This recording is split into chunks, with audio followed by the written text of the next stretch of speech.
আসসালামু আলাইকুম ওরহমতুল্লাহি ওবারাকাতুহু। সম্মানিত দর্শক মণ্ডলী, আজকে আপনাদের সামনে আমি খুবই গুরুত্বপূর্ণ একটি ভিডিও নিয়ে উপস্থিত হয়েছি। অত্যন্ত কার্যকরী একটি আমল। এটা আপনাদের সবার জন্য খুবই কার্যকর, অত্যন্ত উপকার হবে ইনশাআল্লাহ।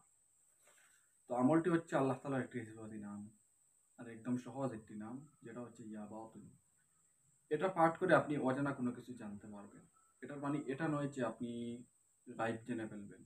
গায়েব হচ্ছে অদৃশ্য, যেটা আলিমুল গায়বি ওয়াশ শাহাদাতি হুয়ার রহমানুর রহিম। অদৃশ্যের সংবাদ আল্লাহ ছাড়া কেউ জানে না।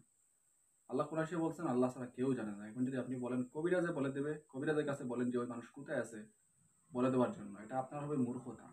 ঠিক আছে? আর ওইটা যদি এরকম সম্ভব হইতো, তাহলে চুরি করে কে কোথায় কোন জিনিস নিয়ে গেছে আর কে নিছে সব কবিরাজ বলতে পারতো। কোনো মানুষ গুম হলে এটা তার জন্য জিডি করতে হইতো না, থানায় যাওয়া লাগতো না, আইনি ব্যবস্থাপনা নেওয়া লাগতো না। কি করতে হইতো? কবিরাজের কাছে গেলে কবিরাজ বলে দিত ওই মানুষ ওইখানে আছে, নিয়ে আসো।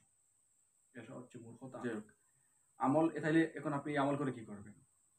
যেহেতু এখানে তো বলা আছে যে অজানা জিনিস আপনি জানবেন, অর্থাৎ কোনো কিছু আপনি যেটা আপনার দৃশ্যের বাহিরে, অদৃশ্য জিনিস আপনি কেমনে জানবেন? এটা হচ্ছে একটা ওসিলা, মাধ্যম। কোনো মাধ্যমে আপনি জানতে পারবেন। তো মাধ্যমে আপনি জানার পরে এটা কিন্তু আর গায়েব থাকে না যে আপনি গায়েবের খবর জানেন, ওরকম না। মনে করেন কোথাও কোনো দূরে কোনো ঘটনা ঘটছে যেটা আপনি দেখেন নাই, কিন্তু আপনি মোবাইলে দেখছেন। আপনি কিন্তু সরাসরি এখানে উপস্থিত ছিলেন না, মোবাইলে দেখছেন। মাধ্যম কি? মাধ্যম হচ্ছে মোবাইল, মাধ্যম হচ্ছে ভিডিও, মাধ্যমে দেখছেন। এখন যদি কেউ আপনার কাছে আসে, আপনি ভিডিও দেখছেন, ভিডিও দেখার কারণে সম্পূর্ণ বলে দিতে পারবেন ওইখানে কি হয়েছে কি না। সব এ টু জেড আপনি বলতে পারবেন। তো এখন কি আপনি গায়েব জানেন? বলবেন যে আপনি গায়েব জানেন? কারণ এটা তো অদৃশ্য ছিল, বলবেন না। কারণ আপনি মোবাইলে দেখছেন, মোবাইল উসিলার মাধ্যমে আপনি দেখছেন। ঠিক তেমনি ভাবে আপনি যে এই যে আমল করবেন এটার মাধ্যমে যে আপনি সরাসরি গায়েব জেনে ফেলবেন, ওইরকম না।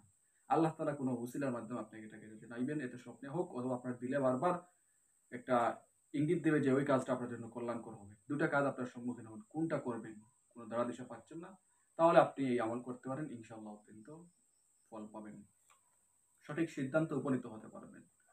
তো যে আমল সেটা হচ্ছে ইয়া বাতিন। যদি কোনো ব্যক্তি কোনো গোপনীয় তথ্য জানিবার ইচ্ছা হয়, তাহলে প্রতিদিন রাতে 3000 বার ইয়া বাতিনু এই ইসিম মোবারক পাঠ করবে।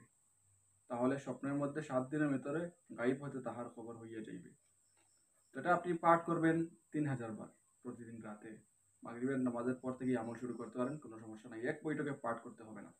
আপনি যত সময় পারেন পাঠ করবেন। পাঠ করার পর আপনি ঘুমিয়ে পড়বেন।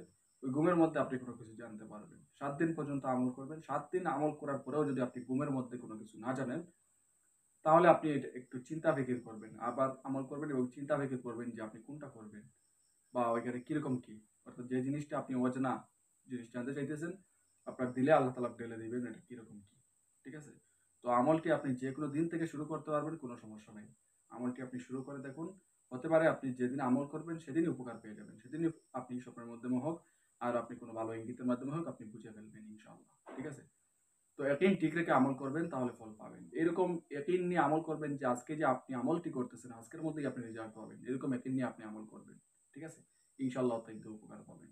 তো যাই হোক, আজকে ভিডিও এই পর্যন্ত। আশা করি এই ভিডিওটি আপনাদের অত্যন্ত উপকারে আসবে। তো পরবর্তী ভিডিও দেখার আমন্ত্রণ জানিয়ে বিদায় নিলাম। সবাই ভালো থাকুন, সুস্থ থাকুন। আসসালামু আলাইকুম ওয়া রাহমাতুল্লাহি ওয়া বারাকাতুহু।